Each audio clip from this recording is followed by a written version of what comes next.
5 முட்டை அவிச்சு நான் வச்சுருக்கேன். 2 பெரிய வெங்காயம் இதை நறுக்கி நான் வச்சுருக்கேன். 4 பச்சை மிளகு நறுக்கி வச்சுருக்கேன். அதுக்கப்புறம் முட்டையை அவிச்சு வச்சாச்சு. 2 பெரிய வெங்காயத்தை வெட்டி வச்சாச்சு. எண்ணெய் ஊற்றி கடுகு போட்டு இந்த பெரிய வெங்காயத்தை நல்ல மெரூன் கலரில் செவுக்க வறுக்கணும். கொஞ்சம் பச்சையாக இருந்தாலும் பரவாயில்ல, கொஞ்சம் வேக்காடு. அதை நல்ல இஞ்சி பூண்டு போடக்கூடாது. வெங்காயம் போட்டு கொஞ்சம் கலர் மாறினோன்னா இஞ்சி பூண்டும் போட்டு தக்காளியும் போட்டு கிண்டணும். கிண்டிட்டு 4 பச்சை மிளகு. எரிப்பு நல்லா தெரியும், அதனால நீங்கள் கடைசியில் போட்டு கிண்டிட்டு நல்லா வேக விட்டுட்டு மஞ்சப்பொடியும் போட்டுட்டு அதை தேங்காய் பாலை ஊற்றிட்டு திருப்பி முட்டையை போட்டு முதல்ல முட்டையை போட்டு அதை அப்படி கிண்டி அப்படி எடுக்கலாம். உங்களுக்கு கடைசியில் போடணும்னு சிலவங்களுக்கு விருப்பம்னா அப்படியும் போடலாம். எப்படி உங்களுக்கு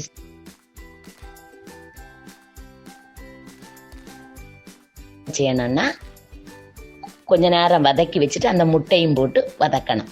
1 முறை தேங்காய் அதை எடுத்து உடச்சி திருவி பால் புழிஞ்சி இந்த அவிச்சு வச்சிருக்க முட்டையும் அதில் போட்டு முழுசாக போடணும். முழுசாக போட்டு இந்த வெங்காயத்தை கூட போட்டு அப்படியே ஒரு கிண்டணும். அந்த வெங்காயம் தக்காளி 4 பச்சை மிளகு கூட கிண்டி போட்டுட்டு என்ன செய்யணும், கொஞ்சம் மஞ்சப்பொடி போடணும். மஞ்சப்பொடியும் அதில் போட்டு கிண்டிட்டு அதுக்கப்புறம் என்ன செய்யணும், இந்த முட்டையை நான் போட போகிறேன். போட்டு அதையும் ஒரு லேசாக ஒரு கிண்டிட்டு இந்த தேங்காய் பாலை அதில் ஊற்றணும். ஊற்றி கொதிக்க விடக்கூடாது. கொதிக்க விட்டால் தெரிஞ்சு போயிடும். அதை சிம்மில் வச்சுட்டு அந்த முளை அது மேலே அப்படியே வரும். உடனே அதை அப்படி சிம்மில் போட்டுறணும். சிம்மில் போட்டுட்டு கறி மசாலா தூளும் போட்டு அதுக்கப்புறம் என்ன செய்யணும், கொஞ்சம் பள்ளித்தலையும் கொஞ்சம் கறிவேப்பிலையும் உருவி அந்த அப்படியே கிண்டி கொடுத்துட்டு அப்படியே முடிச்சணும். ஆப்பம் தின்னலாம், ஆப்பம், அதுக்கு பிறகு